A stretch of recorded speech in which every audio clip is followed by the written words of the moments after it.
everybody. How are you today? We're gonna listen this beautiful story. जय Jinendra. Story time. बंदर और बंदरी की चमत्कारी कथा। मंकी की कहानी सुनेंगे, बहुत इंटरेस्टिंग है। एक था सरोवर, मतलब एक पॉन्ड था। उसका जल चमत्कारी होने से यह स्थान कामिक तीर्थ के नाम से प्रसिद्ध था। इस सरोवर के तट पर वंजुल नाम का एक ट्री था। यह ट्री पर चढ़कर यदि कोई पशु या पक्षी सरोवर में गिर जाते तो वे उसमें गिरते ही ह्यूमन बन जाते। ऐसे इस ट्री और पॉन्ड में विशेषता थी। इसका एक प्रतिकूल प्रभाव भी था, मतलब एक डिसएडवांटेज था कि मनुष्य से देव बना हुआ व्यक्ति उसमें कुछ अधिक प्राप्त करने के लिए लोभग्रस्त होकर दूसरी बार सरोवर में गिर पड़ता तो वह पुनः मनुष्य बन जाता, और पशु पक्षी में से मनुष्य बना हुआ यदि दूसरी बार पॉन्ड में गिरने का लोभ करता तो वह मनुष्य पशु पक्षी की काया में फिर से आ जाता और तीसरी बार गिरने पर कुछ भी नहीं होता था। ऐसा चमत्कारी पॉन्ड था। ऐसे चमत्कारी यह सरोवर के किनारे पर एक बार एक मानव पति पत्नी आए, हस्बैंड और वाइफ, और उन्हें देव बनने की इच्छा से वह उस ट्री के ऊपर चढ़ गए और पॉन्ड में कूद पड़े। दूसरे ही क्षण में वह देवी और देवता बनकर बाहर आए और उनकी जो काया थी उसका प्रकाश चारों ओर फैल गया, ऐसे लाइट लाइट जैसा चारों ओर लग रहा था। यह निकट वृक्ष पर बैठे बंदर और बंदरी ने यह दृश्य देखा और उनके मन में सरोवर में गिरकर नवीन अवतार प्राप्त करने का लोभ प्राप्त हो गया। देखते ही देखते छलांग मारकर वंजुल के वृक्ष पर पहुंच गए और दूसरी एक छलांग लगाकर वह पॉन्ड में गिरे। विद्युत वेग से बंदर और बंदरी मनोहर ह्यूमन देह प्राप्त कर ऊपर उड़ गए। बंदर को नर और बंदरी को नारी का देह मिला। दोनों बहुत खुश हो गए, हैप्पी हो गए कि वाह, हम तो क्या हो गए, बंदर से इंसान बन गए। पर कहावत है ना, लाभ से लोभ बढ़ता है।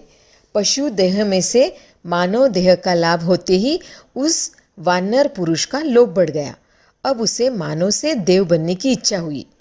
उसने अपने पत्नी को कहा, चल अभी एक बार और सरोवर में कूद पड़े, मानव में से देव बन गए। पति की बात सुनकर पत्नी ने कहा, लोभ पाप का बाप है, लोभ की सीमा नहीं होती है, लोभ से मानव का सर्वनाश हो जाता है। अतः हम पशु में से मानव बने, यही बहुत है। अब अधिक लोभ करने से बचो। अधिक लोभ में फंसे तो यह मानव देह को प्राप्त हुआ उसे भी खो देंगे। परंतु सयानी पत्नी की यह बात पति को समझ में नहीं आई। वह बंदर जो था वह लोभ के कारण क्या हुआ पता है? अभी लोभ ही लोभ में उसने उस वृक्ष पर पुनः सरोवर में छलांग मार दी और पत्नी देखती रही। उसका पति पुनः बंदर बनकर उछल कूद करने लगा और बंदर के पश्चाताप की अब सीमा नहीं रही। परंतु अब पछताए होत क्या, जब चिड़िया चुग गई खेत। It is useless to cry over split milk. बंदरी श्री का भाग्य प्रबल था। वह मानव देह खो बैठे अपने पति की दुर्दशा पर आंसू बहा रही थी। इतने में से एक राजा वहां पहुंचा। वह उस स्त्री के रूप पर मुग्ध हो गया। उसने उसके आंसू पोंछे और उसे अपने साथ अपनी महल में लेके गया और उसको क्या बनाया पता है? अपनी पटरानी बना दिए। कुछ दिनों के पश्चात उस जंगल में एक मदारी आया। उसे वह लोभी बंदर बहुत पसंद आया। मदारी को तो बंदर पकड़ना भी आता है और उनसे क्रीड़ा खेल करवाना भी आता है। मदारी ने बंदर को पकड़ लिया और भांति भांति के खेल उसको सिखा दिए। मदारी की बंदर की तरह वह तरह तरह के खेल खेलकर लोगों का मन हरने लगा। भाग्य योग से यह मदारी एक दिन उसी राजा की सभा में आ पहुंचा।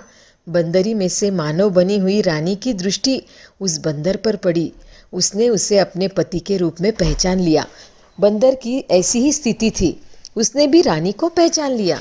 उसका मन उसके मिलन हेतु लालायित हो रहा था। अतः वह बार बार रानी की ओर बढ़ने लगा। यह देखकर रानी ने उसे सलाह देते हुए कहा, हे वानर, अब मुझे पाने की मिथ्या आशा में क्यों दौड़ रहा है? अब तेरा यह प्रयत्न सफल नहीं होगा, तुझे बाधा पहुंचाएगी तेरी ही भूल। तुझे कष्ट दे रहा है तेरा स्वयं का ही लोभ। यदि तूने लोभांश बनकर सरोवर में पुनः कूद पड़ने की भूल न की होती तो ऐसी दुर्दशा कदापि नहीं होती। अपनी भूल का फल अपने को ही भुगतना है। अब जैसा देश काल वैसे ही आप रहोगे। बालकों, इस बंदर के दृष्ट से आप अच्छी तरह समझ गए होंगे। कीमती मनुष्य भव प्राप्त करने पर भी उसे खो देने के कारण उसने कितनी बड़ी हानि उठानी पड़ी। तो हमको भी क्या करना चाहिए? यह मानव भव का सही इस्तेमाल करना चाहिए। और लालच बुरी बला है, जितना है उसमें ही संतुष्ट रहना और अधिक और की लालसा नहीं करना। तो कैसी लगी आपको यह स्टोरी? आप कमेंट कर सकते हो। तब तक के लिए